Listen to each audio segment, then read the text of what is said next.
Paul Credible, and I'm 65 years old.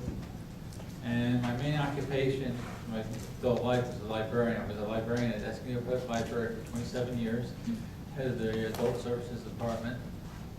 And so I spent the bulk of my career. To become a librarian, I have a bachelor's degree from the University of Utah, a master's from the University of Washington, and a master's of public administration from San Diego State University.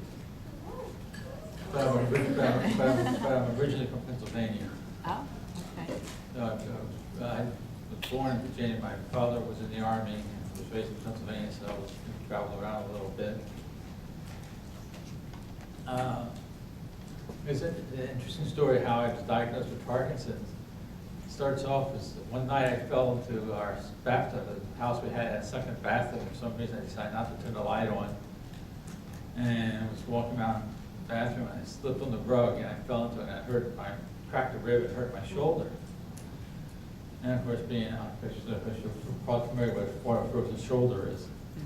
So I developed that. I was given exercises to do to loosen it up, the room and everything. And one day I was doing the wall crawl where you take your fingers and you crawl up the wall. Oh, you can see this hand, I can do that pretty well. But when I tried it with one frozen shoulder, I looked at that and said, that's not good. And I went to see my doctor, and she looked at it and said, you're going to see a neurologist. And actually, I forgot my original neurologist's name, but he didn't have his bedside manner could have been improved. Because he went through the usual physical tests where you do the finger tap, the toe tap, and the walk and everything, the balance move, and looked at me and says, you have Parkinson's. Oh. Wow. I mean, I felt like saying, don't sugarcoat it, doc, And of course, my immediate was, I was devastated.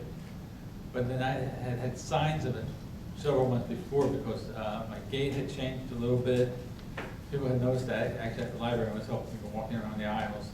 And my arm, I had lost that arm swing, the traditional thing when people hold the arm there. But I attributed that to my frozen shoulder and everything. So those injuries kind of masked my symptoms for a while. But after the diagnosis, I explained a lot of things that was happening to me. So that's how, like I said, the doctor didn't really kind of try to soften it up or anything. He just, boom, he had Parkinson's. And of course, I went through the usual not therapies, but the tests for Parkinson's, which basically there are none. They do a brain scan just to make sure you don't have a tumor that's causing the problem. When there's no tumor, they give you the medicine, the levodopa, carbidopa, and if you start responding to that, that's when they diagnose as official you have Parkinson's. Because there is no biological markers outside of doing an autopsy of the brain, which if you're still alive, you don't want. Just for a definite sign of Parkinson's. As I said, my original symptoms were the walk and this lack of swing. But before then, I even had symptoms which people are not familiar with. People are familiar with the tremors and some of the outward motor symptoms. But I've had vivid dreams, which is an early precursor of Parkinson's. And that's where, if you have Parkinson's, you lose your sleep paralysis, which means when you're normally in your REM sleep and you have a dream, your body goes and paralyzes itself. So you don't act out your dream. And Parkinson's, you lose that paralysis. And you wind up like I did one time, diving out of the bed after a football. And I almost broke my hand when I hit the nightstand. If I wake up in the morning and I see a wall of pillows between me and my wife, I knew I had an active night.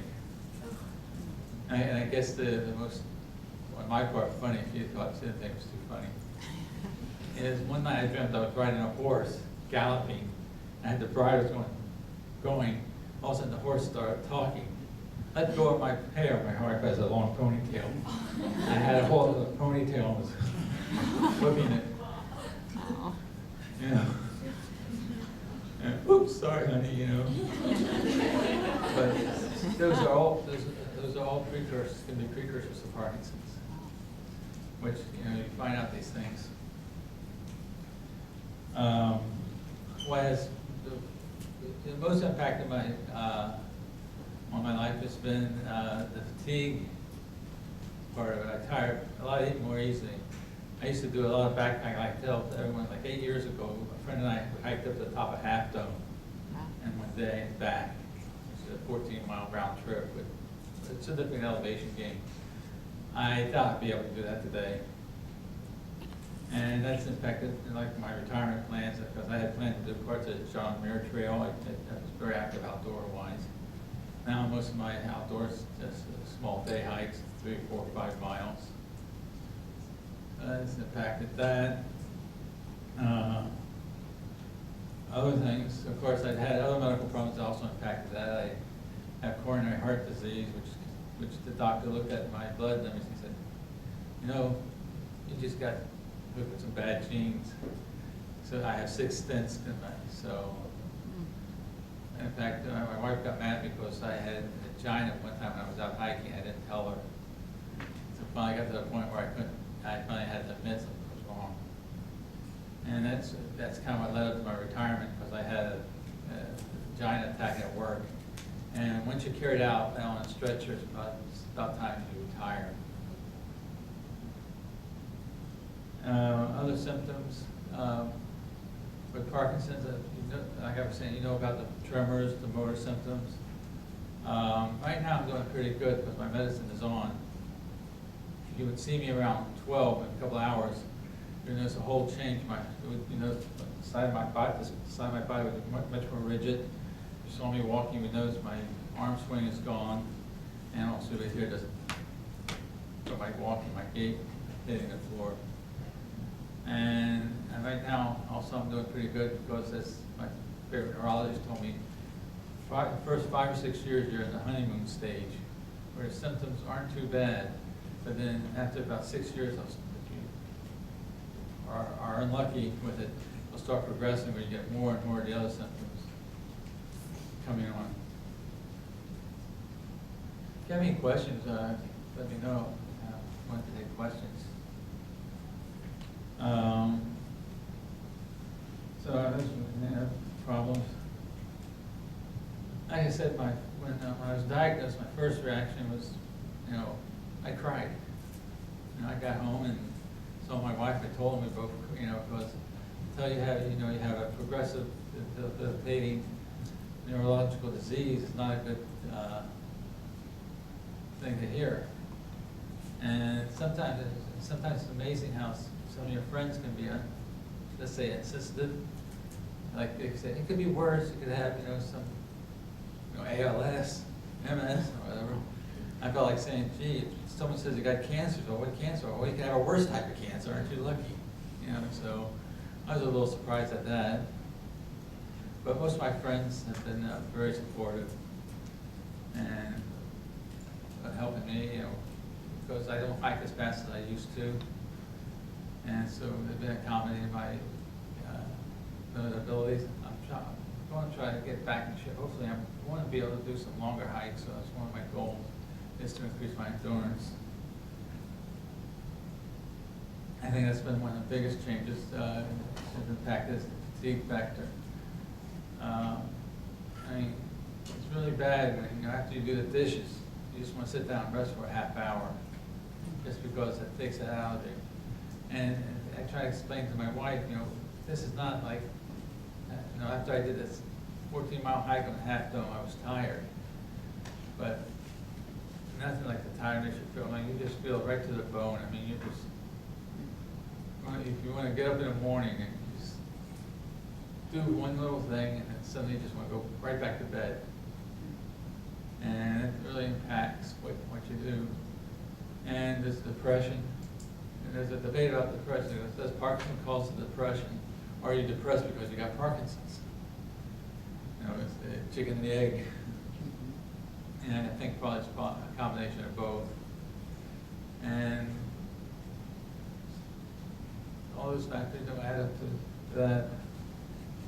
What strategies do I have to cope with Parkinson's? I do meditation, which really helps at night especially. Also, I found out I was listening to poetry, I really got into audiobooks and podcasts, believe it or not. Actually, I can post that. Reading, I don't have too much problem reading, but it's just kind of more relaxing for me to just to sit there and listen to a podcast or a book and relax my mind, and then put it on a meditation tape, go through that, and just relax, trying to fight the tremors that way. Like I said, right now I'm doing pretty good, because usually if I was off my meds, this type of stress, you'd see my hands start trembling. Actually, I'm pretty amazed that I'm as calm as I am. In fact, my relationships, I'm very lucky with my family. My daughters are very understanding. My one daughter lives in New York City, so I don't see her that often. My other daughter is in San Diego, and I see her about every other weekend. We do a hike or something together. And my wife, I'm very lucky. We've been married 13 years now. And she's been very supportive. She's still working full time. She's not going to retire for a while, unless we win the lottery. But she's been very supportive. But the impact on her was double devastating, because not finding out her husband was Parkinson's, but her mother had been diagnosed with Parkinson's also several years earlier. And it turns out that was actually probably a misdiagnosis on their part. She had what we call Parkinsonism, where you display traits that appear to be Parkinson's, but it's caused by other factors. And my wife gave me her mother's new diagnosis, but I've forgotten what it was. So she's still dealing with both, her husband having Parkinson's and her mother having a Parkinson-like disease also. So the impact on her is doubly great. I'm amazed how strong she is.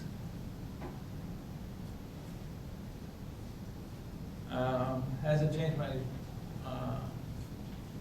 outlook on life? Well, the main one to change is made me much more patient. I'll go to my dentist, and they say, well, why don't you try a water pick? That should only add 3 or 4 minutes to your dental hygiene time. It's like saying, if you got Parkinson's, that takes only 3 or 4 minutes. And that's one of the impacts, like some daily things that happens is I'm pretty much able to take care of myself. But one thing you don't think of, like something like dental hygiene. And I'm starting to get my teeth clean more often by the dental hygienist, because flossing, when your hand is shaking like this and you're trying to get the floss in your teeth, it just, you just get frustrated, give up on it. Just little acts like that get frustrating. And when my meds are off, and I'm trying to button my shirt, I mean, so I can think of myself, it's weird when it comes down to where actually getting my shirt buttoned is an accomplishment I can be proud of. I mean, really irritates you. You can appreciate a lot of smaller things in life that you were able to do without any problems. Now present challenges to you. That's basically my story. If anyone has questions, I'm pretty open about it. So you mentioned depression, and that's something that we're exploring right now in this class. And how has the depression impacted? How do you know you have depression? What symptoms are you experiencing? Well, when I do not get out of bed, there are times when my wife leaves, I make her tea and everything, and when I try to do, then I just go back to bed. So you feel more sleepy, like you're sleeping more? Tired. Tired. And that's when like I said, the audiobooks, I can put one of them on, listen to them, and feel like I'm actually doing something, just not there hoping. It kind of helps you get out of that. And you try to avoid feeling sorry for yourself. You kind of accept, this is the hand you were dealt, you got to play it. you know, you get all those trite phrases coming at you, but they're trite but true. So your main symptom is the fatigue slash being more tired. Yeah, that's impacted me more than I thought it would be. Because I hear some of my friends at boxing say, oh, we do the boxing, we feel active, we're ready to go and everything. I do the boxing, I go home, take a shower, and take a nap. So. Well, although Yeah. I've done that boxing and I might have the same reaction. No. But yes, is it, when you go to Rocksteady Boxing, does all the interaction with everybody, does that make you fatigued? You know, like feeling like you need to interact with everybody because there's a lot of group participation? Or does that energize you? It makes you feel good because, you know, you're there with people who have the same problems. You know, they know what you're going through. You make jokes about it, you know. Really, comradeship. We also, our boxing group started a support group, which we, first of all, we definitely wanted that to be a for me support group where you talk about problems, really personal problems you have that you wouldn't discuss with other people. We don't have the same thing going on that you have in your life. You mentioned your wife, you know, was doing well, but she was hit hard or Yeah. with both your diagnoses and her mother's. So how is she coping with the changes that have happened, both with her mom and with you? Oh, that's hard to say. She has her own problems too.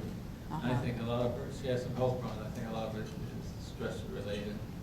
Occasionally when I say that because she goes, it's not just in my mind, it's in my stomach. I said, you know, it's, your mind controls a lot more than you think.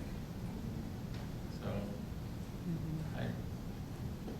my sister took care of my parents when they were in the declining years.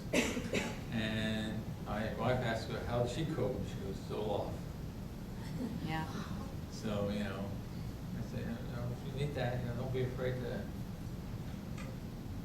help it. You know, she can't drink. She had attack of pancreatitis, and she had a little bit of alcohol. So back to the hospital. And she didn't like me to drink either, so. Has having Parkinson's impacted like the social things that you and your wife do, or is that the same? It's about the same. Okay. I wasn't super social to begin with. So, if anything, Parkinson's does me to be a little more isolated. I feel a little more self-conscious. If I'm doing okay, I'm okay eating and everything, but you still, you know, you feel, you know, like when your fork starts to shake and everything and food starts to fall off, you kind of feel self-conscious around people. So when I'm in a group thing, I'm probably more off by myself because I don't want to be drawing attention or anything like that. Have you ever gone for occupational therapy or physical therapy, any of the traditional therapies? I've done physical therapy, especially when I've had like back and shoulder problems. Okay. And they help. I find that boxing helps and going out and doing my hikes. I at least try to hike once or twice a week, 3 to 4 miles, try to get that in. Yeah. But not occupational therapy? I never done occupational therapy. I'm still not quite clear about what that is. So. Well, I'm going to hand that one over to one of these folks to explain. I'm glad to know. Just see, like you said, some of the fourth-year students.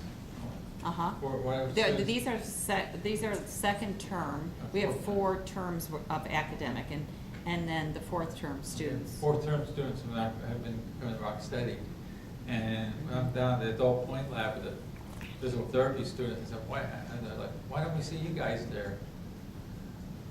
And they haven't given a good answer yet. Because I'm saying that, you know, if they help you all, it'll help them too. And I mentioned that to a couple of the professors. What brave person wants to explain occupational therapy? Just go for it. He's not going to bite. Hi, Paul. Thanks for coming. My name's Dave. So occupational therapy basically is looking at things that you like to do and need to do in your daily life and trying to help you be able to do those things as easy as possible and with as much enjoyment as you used to have or as you can attain. So just looking at things like your roles and your habits, some of the things you do, your routines. We look at something like your hiking, for instance, was something that resonated with me. And just kind of coming up with strategies and plans to help you be able to do those things. And not just looking at like the physical aspects, like physical therapy looks more at the body, and we kind of look at more you as like a whole person. So. Interesting. Yeah, my hiking's not only been impacted by my disease, but also some of my friends are older. Hiking buddies are older and they're having their own physical problems. And so I need to find some more hiking people because my wife, for obvious reasons, don't want me to go out hiking by myself, which I used to do a lot more. And she's just, oh, if you had wives, you know how they worry about you out there. You not only have Parkinson, you have 6th sense in your heart, and you're out there where you have no cell phone coverage. You can see why she might be a little leery about me being out there by myself. Yes. Have you heard of the WBC? It's a hiking group, and I personally know that there's people that are in the older age range that don't all have like amazing physical abilities, and they all go camping and hiking together and plan trips together. What's the W? It's like a wilderness basics, and I'm forgetting what the C part is. I think it's camp or class or course. And Oh, well, the basics course? yes. Oh, through the Sierra Club? I know because my fiance's grandmother actually used to be like it really involved, and I know a lot of people that do it, and they are all really open and accepting, and a lot of them are older and they go hiking and camping together. Actually, I took that course back in the 90s. Yeah, maybe there's still some people in it Yeah. that can do it. And then I had another question. Does your medication cause any additional like symptoms or things that you don't like besides calming down the shaking? Actually, I've been very lucky on the side effects. Before I got used to it, it used to make me nauseated. But now I'm used to it, and I can take it on an empty stomach. The timing was pain. It's so funny. Parkinson's is so individual. I mean, anything that goes wrong, my wife says, you can't blame everything in your life with Parkinson's. You'd be surprised. But like with the covered up with levodopa, when I first started taking it, I was told I was supposed to, I take it either 2 hours after I eat or an hour before I eat. Now I find I can do it a half hour after, before I eat or an hour after I eat. So you got kind of, and then another doctor I watched saying it doesn't matter. About 2% of the patients are affected by that eating anyway. So just play with it, see how it affects you. Take it, with food, and if it doesn't work, and you can play around with it. That's how individualistic it is. So, but usually when I take it, I wait about half hour. For me, about half hour after I take it, I can eat, or I wait about an hour and a half after I've eaten. So you got to schedule your time, your yoga, and then also with that also comes with the fact that I take it every 4 hours just about. But you can see my wearing off. So I could take it more often, but one of the things I'm really worried about is the dyskinesia, involuntary movements, which overdose. As you increase the dosage, it becomes more likely to happen. But that's where you see the people having the arm swings and everything uncontrollable that they have. And that's one of the side effects I'm trying to get. I have some of that mildly in my one leg when I take it, so I know, it's sort of affect me that way. So I'm trying to keep the dosage as minimal as possible. So in total, it's 4 hours between, and how long does it take for the medicine to ramp up? And then do you have about 2 hours as your good time, Yeah. and then it starts to ramp down? It starts to calm down. Yeah, that's why I take it like at 8 o'clock for my boxing, because then I know by 9:30 I'll be in a really good time, and by 11 I start going down to head home and I rest and eat. So by noon dose So that really makes you have to be, in terms of your habits, you have to be very structured, I imagine, in terms of when you're doing activities so you're at your best. Is Yeah. that correct? My I never tell my neurologist this, but sometimes I tie my dosage to the activity. If I'm looking at, I'm going to be doing something, like something today, I took it like at 8:30, so I made sure, be able to last the whole period, being on the meds. And you're supposed to take it at regular times, so you emphasize that.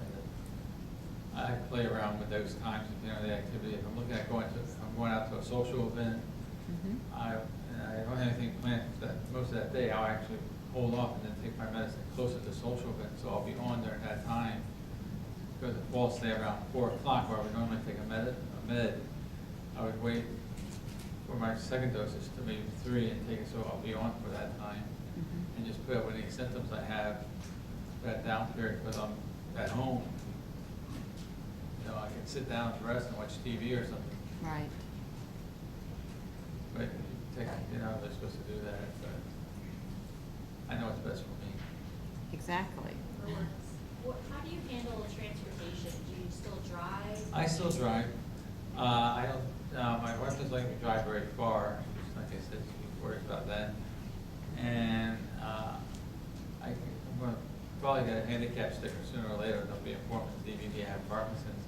And I'll probably have to be retested for driving, take another driver's test, a written test and everything, make sure I'm up to the ability of driving.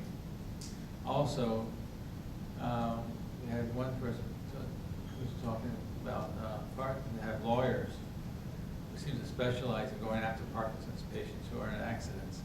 And even though it even may not be your fault, they'll go to the next party and say, well, that person has Parkinson's, and they'll go after you. And why are you driving if you have Parkinson's? You have to really be careful. Even if you're approved by the DMV to be driving, you can they still try to nail you. Sounds like hiking's probably your favorite hobby. What would you say is the hardest part for you when it comes to hiking now? And like what strategies or how do you change the way you hike to go from that? Well, hiking was one of my, it was just part of what I do. I used to do a lot of rock climbing and mountaineering, and that's really changed, because I was hoping, I knew I wasn't going to go do technical rock climbing anymore. I was really hoping to be able to do like some of the easy summits in the Sierras, like Mount Langley, or I've done Mount Langley, I've done Mount Whitney, and a couple other smaller peaks there. They're just easy class 2, maybe a little bit class 3, you know, scrambling. My balance issues completely rule that out. So hiking, my main thing I do for hiking is I use hiking poles, which help with my balance. When I'm coming, especially coming down a steep trail, they help a lot with the balance. And also, when medicine starts wearing off, they keep this arm moving since I have the pole. I have to keep it going. And I just have it just hang there useless. You know, that really makes, and that itself is fatiguing, because when the meds go off, it's kind of weird. It's almost like an out-of-body experience where you're walking one few minutes without thinking. The next minute, you're thinking to yourself, lift that foot up, lift that foot up, lift that foot up. Each step you're thinking, lift that foot up, so you don't hear that. Lift that foot up, swing that arm, keep that arm swinging. And it becomes what one Parkinson's patient calls it conscious walking, where you actually have to concentrate on how you walk. You're making each step count, so you're not out there looking too gimpy, and keeping up the pace and everything. And that is mentally fatiguing. You do that for an hour, it's tiring. If you were to organize like some type of hiking group, would you be interested in something like that? As I said before, my main problem was before I had Parkinson's, I wasn't really super social.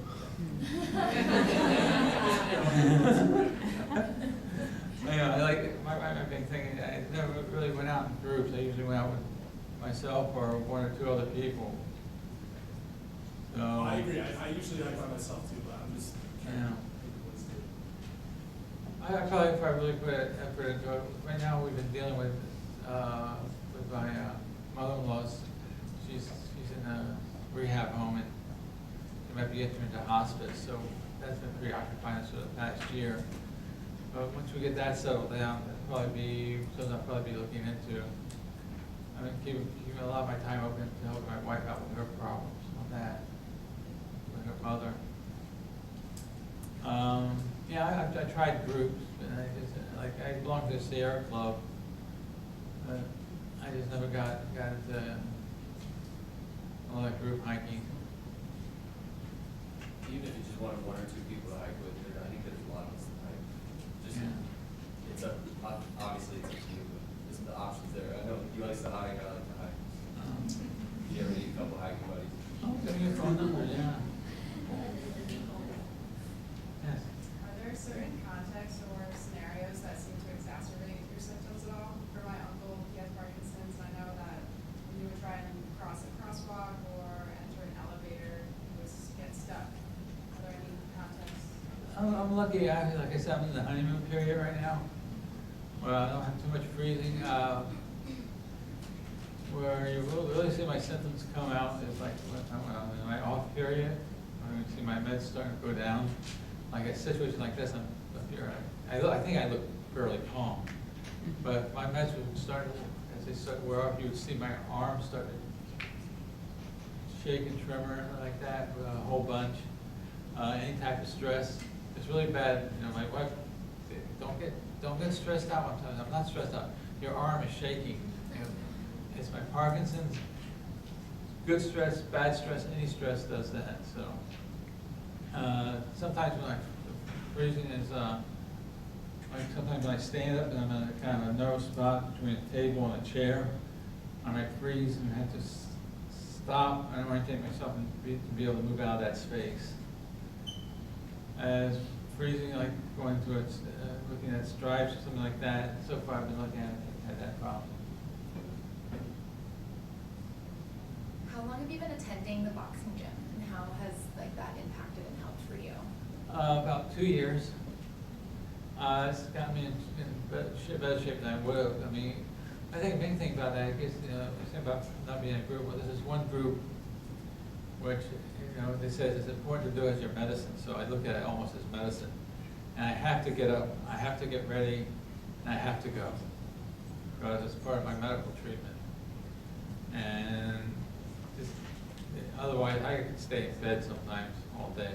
But no, I have to get up, I have to, you know, get, washed up, dressed, and get out there and do this, because like I said, it's part of the medical treatment. And that gets me out there, it gets me moving, and a lot of times, you know, if I had a rough night, I may not feel like going, but I go, like I told one of the coaches, my feeling is doing something half speed is better than doing nothing, you know, not doing anything at all. And also that way, people say, well, has it improved things, you know, stops progression? Well, I don't have control to measure it by. I mean, I can't say, well, this is where I would be if I didn't have the boxing. Because they can't really tell you how fast you're going to progress or not. So, but to me, the important part is it gets me up and gets me out of the house. It gives me a reason to, you know, be moving.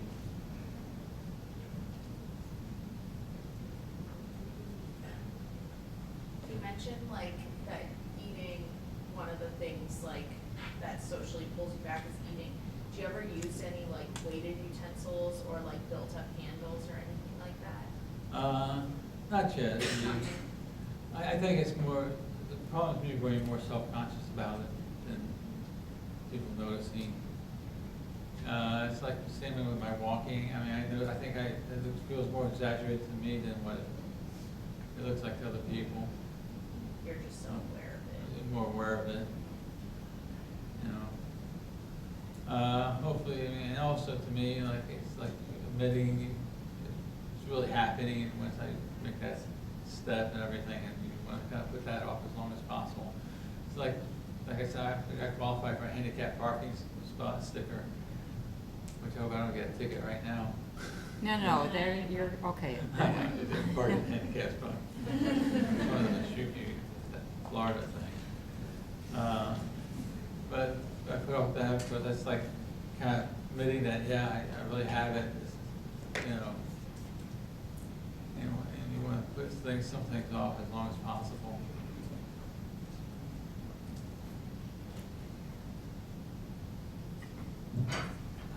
In general, what do you think, like, your effect from physical activity has been, as kind of a general statement?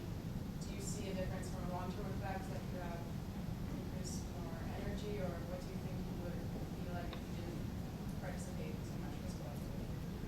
I'll be a real slug. I think it's kept my strength up. I think it's kept my core up. I mean, you know, like rolling over in bed is a challenge, and it's given me the strength to still be able to maintain that ability in the core and all. Also, the stretching and things has kept me loose. I apply stretching at home when my back stiffens up. I use the stretching techniques I learned at the boxing. Also, I do the power moves that we learned to keep up. You know, one thing, Parkinson, you really stiffen up really fast. And to do the power moves, swings, and then when I'm at home, it's just a good carryover for that. So I think it's all around, it's got me in shape. If I didn't have the boxing, I don't know what type of shape I would be in.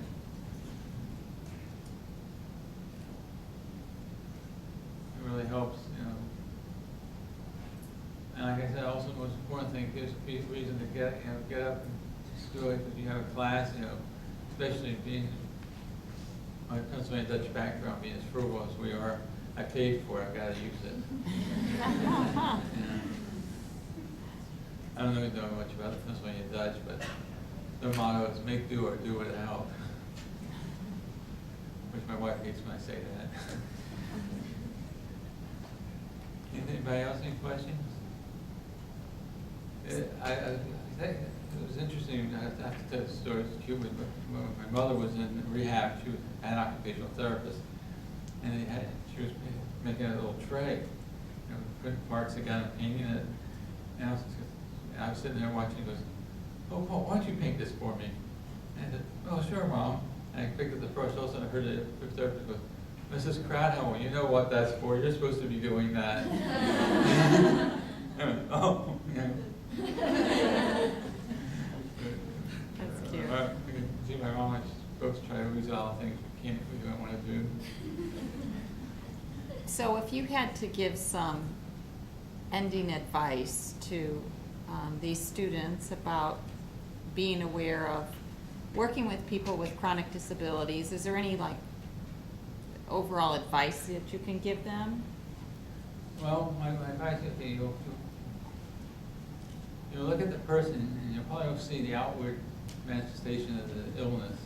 Like maybe you'll see the tremors, steps, there's lack of arm swing, and addressing that. But you find like especially with Parkinson, it's more than just a movement disorder. Now you can see my meds are starting to wear off. I'm starting to shake a little more, and my voice is getting a little more trembly. And you need cognizance of the mental issues going on with the person,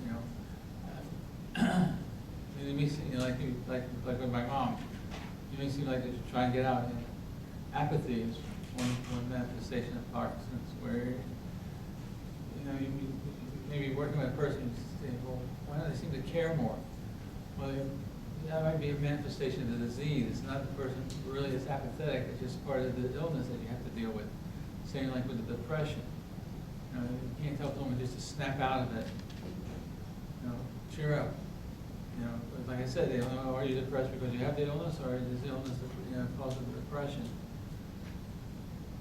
I think you need to show the sensitivity and the patience to be aware of more than just the physical aspects of the illness, and be able to deal with the mental. The person comes in, not responding to you. You may have a rough night's sleep. Sometimes I only get 3 to 4 hours sleep.